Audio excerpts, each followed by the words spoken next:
Thanks for tuning in to Small Steps to Wellbeing, or Small Steps as I often refer to it. If you like what you hear, then check out the channel every so often for a new episode. And if you have any feedback or would like my insight on a specific topic, then reach out and let me know. Please be aware that the information shared in this podcast does not represent definitive health recommendations or advice. So you should consult a professional before making any significant changes to your lifestyle. Hello and welcome to another episode of Small Steps to Wellbeing with me, your host, Stephen Davis from Interactive Therapy. So today's episode is titled The Presence of Thoughts versus the Act of Thinking. So it's going to be very thought related.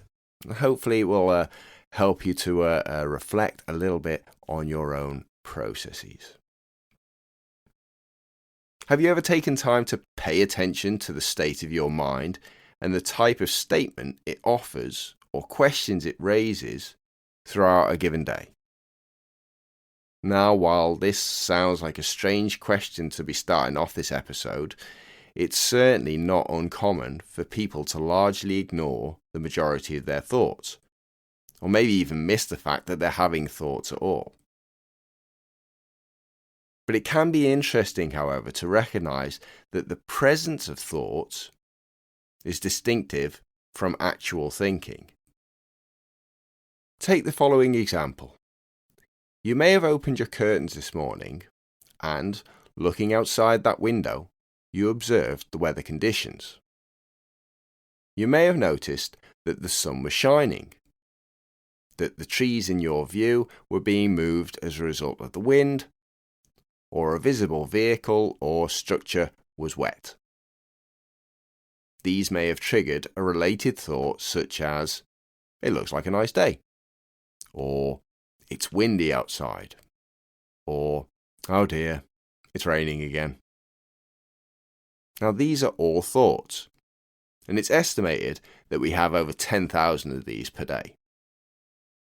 But they don't really do much, apart from interpreting the information that, in this case, our eyes have captured during that simple action of opening the curtains.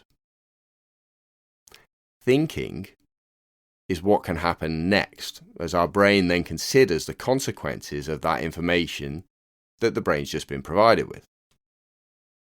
Now, this could include things like picking clothes to wear or determining the commute to work, as these may be impacted by the weather outside.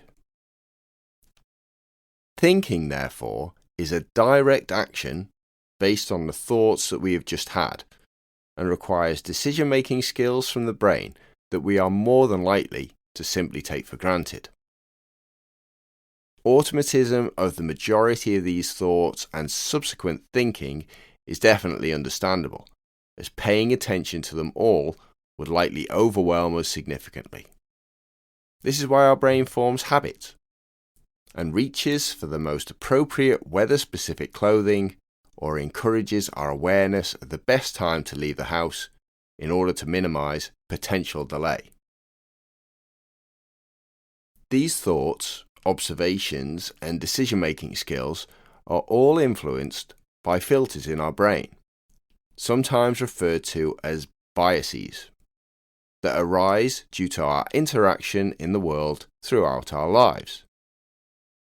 As I've already mentioned, habit takes up a large role in directing not just our thinking, but also the behaviour that follows.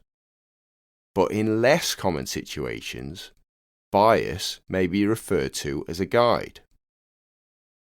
Think about interactions with parents and family, friends and teachers, community members, and those we interact with indirectly, such as news hosts or social media influencers. What we hear from them or see them do directly may influence our own thinking regarding the best practices for going about a certain task.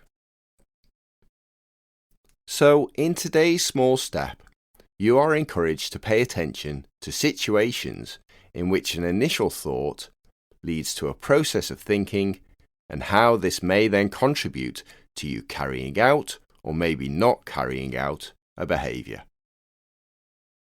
This could be a relatively simple thought, such as how seeing a grocery product being on offer in your local supermarket can lead to you thinking about and purchasing corresponding items for a meal that night.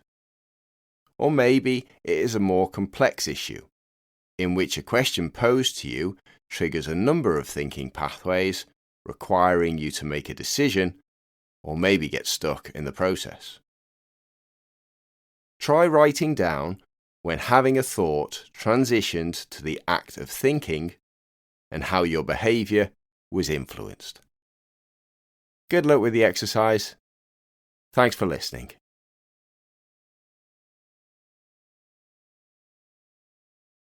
Thanks for listening to Small Steps to Wellbeing. I hope you will be able to make use of the information and exercises in this podcast on your own pathway to wellbeing. Don't forget to come back again soon. Bye for now.